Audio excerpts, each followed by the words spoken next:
When my husband found out that I couldn't inherit my father's estate, he yelled at me. "What? You can't inherit the property? I have no use for you anymore. I want a divorce right now." After that, I got my revenge on my husband and my sister, who remarried quickly.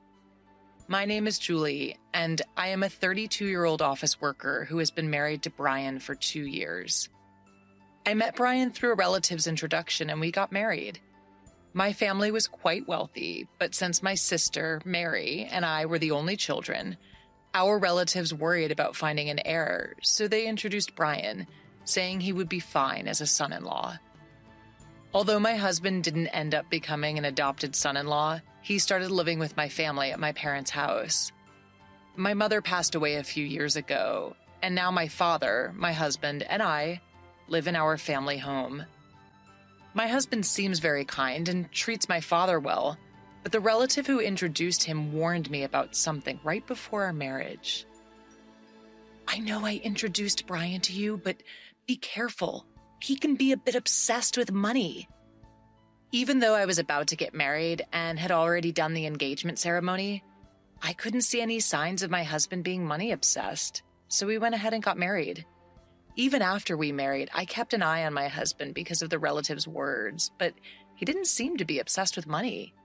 However, he did seem curious about my father's wealth, sometimes casually asking how much property we had when he joined my father for a drink. Since my father didn't hide anything, I didn't worry about it too much.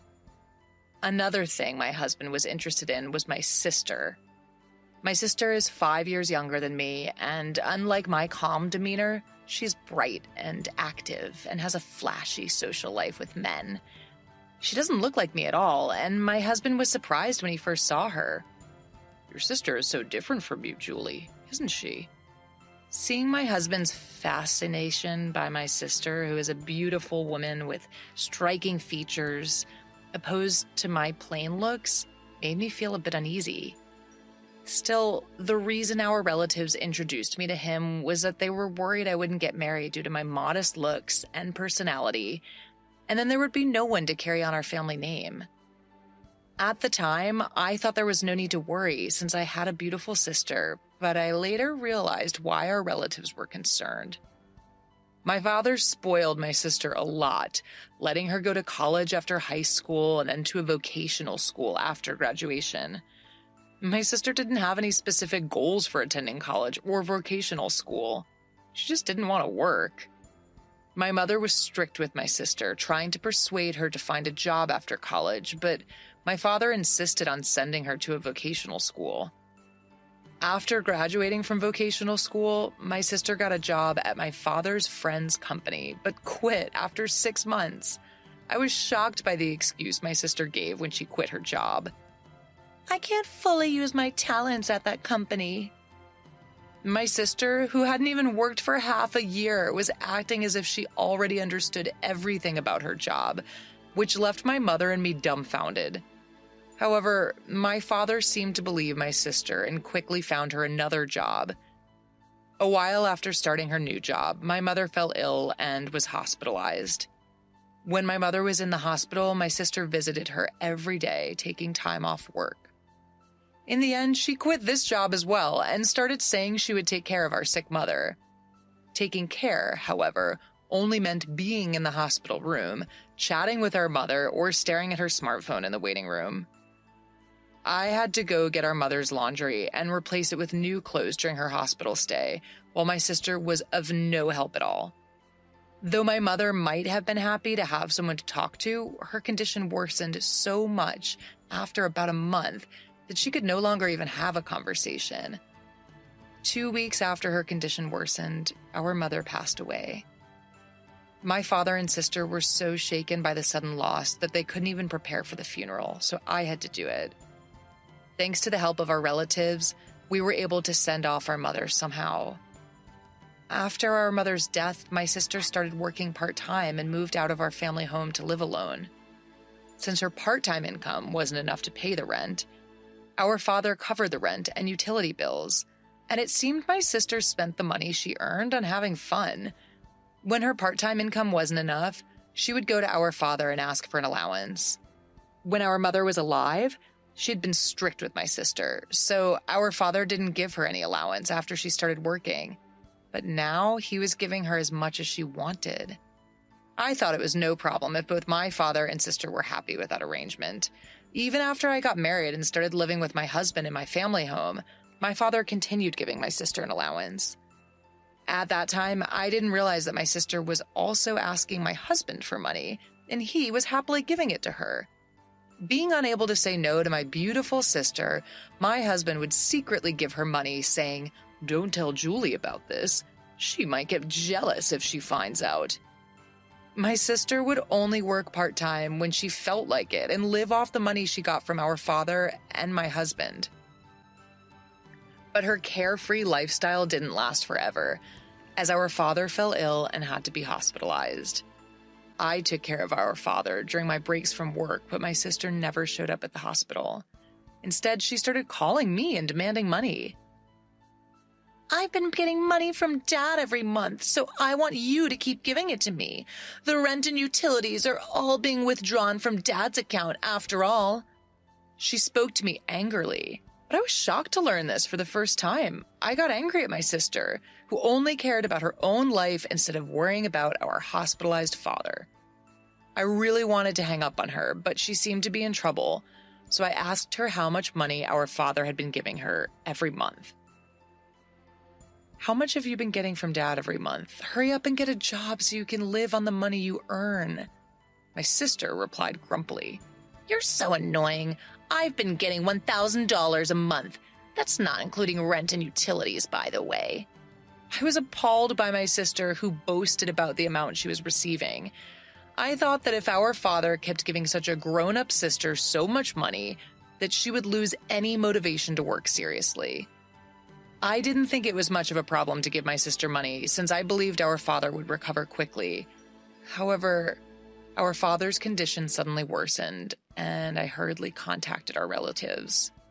The doctor told me it was a serious situation, and I was deeply shocked. During times like these, I wanted my husband's support, but he rarely showed up to the hospital, saying he was busy with work.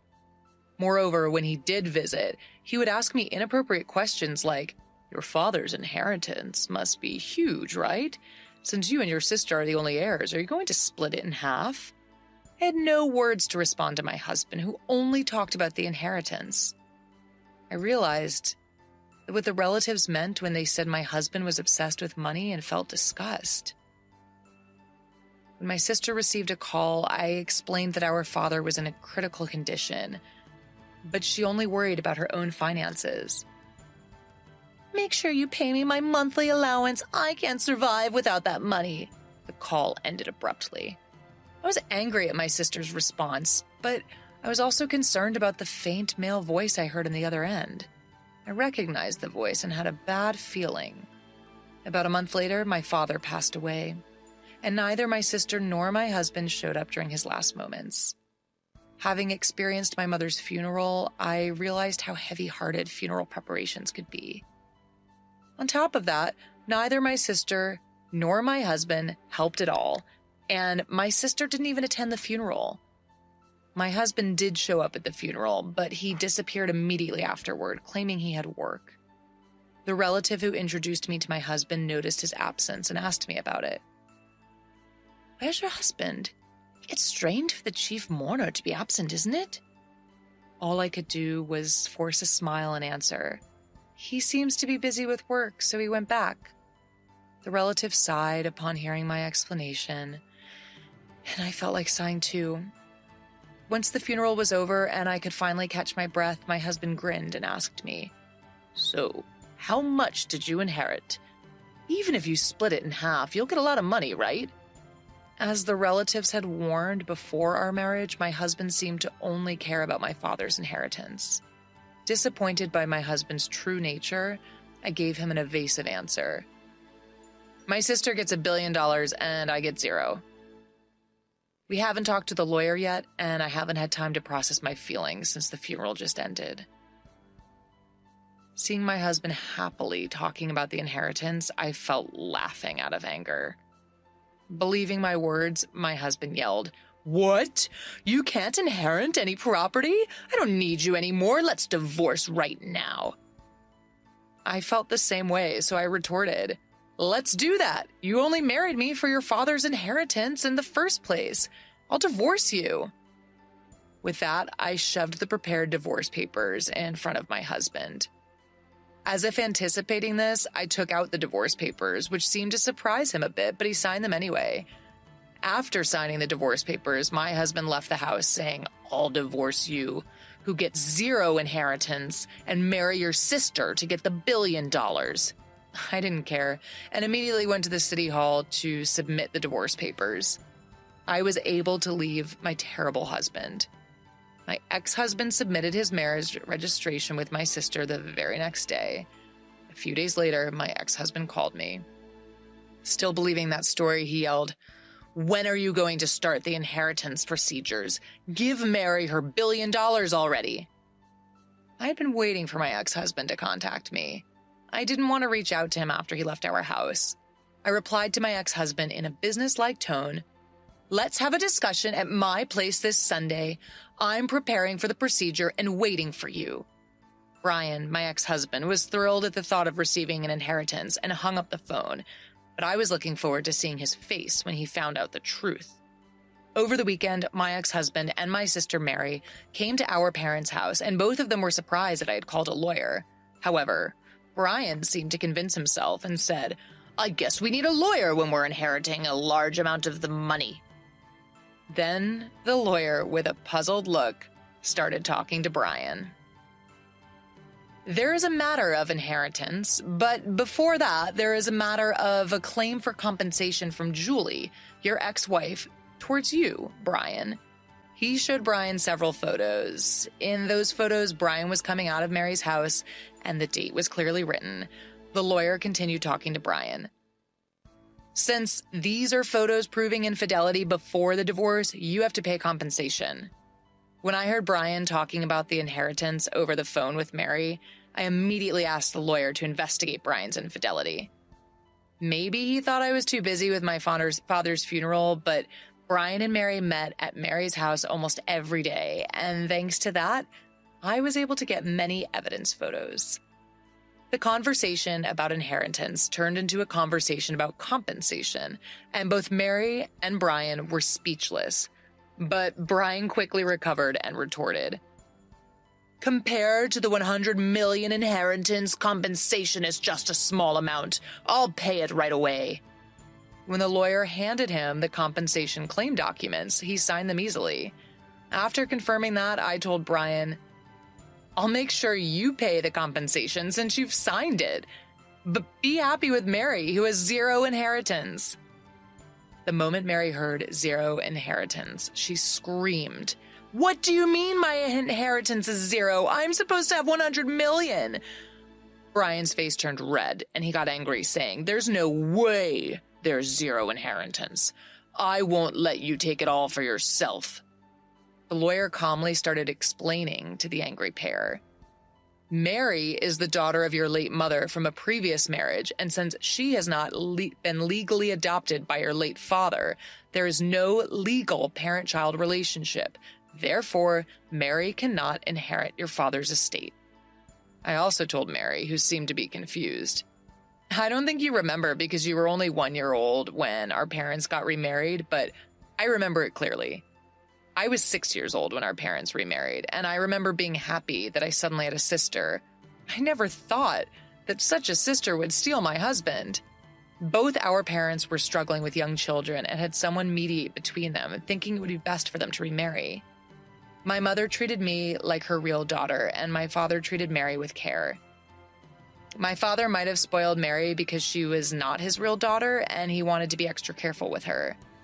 Our parents each had a child when they remarried, and my mother, who was suspected by relatives of marrying my wealthy father for his money, refused to have Mary legally adopted by him. The reason the relatives kept recommending marriage proposals to me was that they knew I was the only one who could inherit my father's estate. If our parents had had a child together, things might have gotten even more complicated, but fortunately or unfortunately, they didn't have any children. They might have decided not to have children to avoid future inheritance disputes. It has now become clear that our father continued to support my sister financially after she became an adult because he couldn't pass on his inheritance to her. I am not legally related to my mother because we did not go through adoption, but it never bothered me in daily life. It seemed our parents never told my sister that they were both remarried, and she found out the truth for the first time that day. My ex-husband's face changed from red to pale as soon as he realized the situation. He signed the documents and was even asked to pay for damages when he couldn't get the inheritance he had been expecting from my sister. With a blue face, my ex-husband said to me, "Was what you said about my sister getting $10 billion and me getting nothing a lie?" Holding back laughter, I said, "Of course it was a lie. It was to get back at you for cheating on me behind my back. Besides, there's no way Dad's inheritance was worth $10 million. Even our wealthy father didn't have an inheritance of $10 million. My sister, who had been silent until now, suddenly screamed, "I've made a lot of purchases relying on Dad's inheritance. What will happen to the money he used to give me? Will you pay for me, big sister?" I answered my frightened sister, "You have a reliable husband now, so you don't need it anymore, right? Have Brian support you." My sister looked at my pale-faced ex-husband, but he shook his head. "I also have made various purchases expecting the inheritance. So I don't have the means to support you. Besides, I have to pay for damages, so I'm barely managing myself." After saying that, my ex-husband suddenly knelt down in front of me and started apologizing. "Julie, I'm sorry. It was my fault. Will you forgive me and take me back?" The lawyer, who had been watching, laughed while packing up to leave. His arrogant attitude from earlier was gone, and he looked ridiculous kneeling down. After the discussion, my ex-husband and sister left with their heads down, and they soon got divorced. For my ex-husband, who remarried with the intention of inheriting my sister's assets, he was no longer interested in her when she didn't receive the inheritance. He told me he couldn't take care of my sister because he had to pay me damages. Since my ex-husband had no property, we agreed that he would pay the damages in installments from his monthly salary. The lawyer advised that this way I wouldn't miss out on anything. My sister, now without our father's support, worked part-time every day, but she couldn't pay off her debts and ended up filing for bankruptcy. She eventually had to leave her apartment, and no one knows where she went. Our father had supported my sister out of love, but in the end, he spoiled her too much, and she became unable to work seriously. Later, a relative tried to introduce me to a potential marriage partner again while I started living alone in my childhood home, but I declined. I don't want to be introduced to someone like my ex-husband again, so this time I want to find a suitable marriage partner on my own.